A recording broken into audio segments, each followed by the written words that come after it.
ನಾನು ಹೇಳ್ತೀನಿ ನೋಡಿ, ಬೈಬಲ್ ಹಿಡ್ಕೊಂಡು ಹೇಳ್ತೀನಿ, ಎಲ್ಲ ನಿಮ್ಮನ್ನು ಹುಡ್ಕೊಂಡು ಬರ್ತೈತಿ. ಹಳೆ ಒಡಂಬಡಿಕೆಯಲ್ಲಿ ದಾವೀದನ್ನೇ ರಾಜನ ಪೋಸ್ಟ್ ಹುಡ್ಕೊಂಡ್ ಬರುವಾಗ, ಜೋಸೆಫನಿಗೆ ಪ್ರಧಾನಮಂತ್ರಿ ಪೋಸ್ಟ್ ಹುಡ್ಕೊಂಡ್ ಬರುವಾಗ, ಗಿದ್ಯೋನನಿಗೆ ನ್ಯಾಯಾಧಿಪತಿ ಆಗುವ ಉದ್ಯೋಗ ಹುಡ್ಕೊಂಡ್ ಬರುವಾಗ, ಮೊರ್ದೆಕೈಗೆ ದೊಡ್ಡ ಪೊಸಿಷನ್ ಸಿಗುವಾಗ, ನೀನು ಹಳೆ ಒಡಂಬಡಿಕೆ ಎಲ್ಲ ಪರಿಶುದ್ಧ ಜನಗಳಿಗಿಂತ ನೀವು ಗ್ರೇಟು.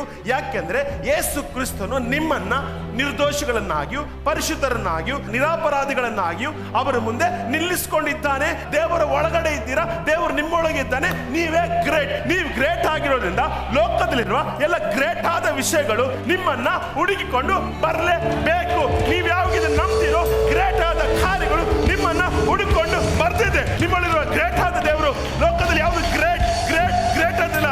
ಆ ಗ್ರೇಟ್ ಆದ ಕಾರ್ಯಗಳು ನಿನ್ನನ್ನ ಹುಡುಕಿಕೊಂಡು ಬರುವಂತ ದಿನ ಈಗಲೇ ಆರಂಭ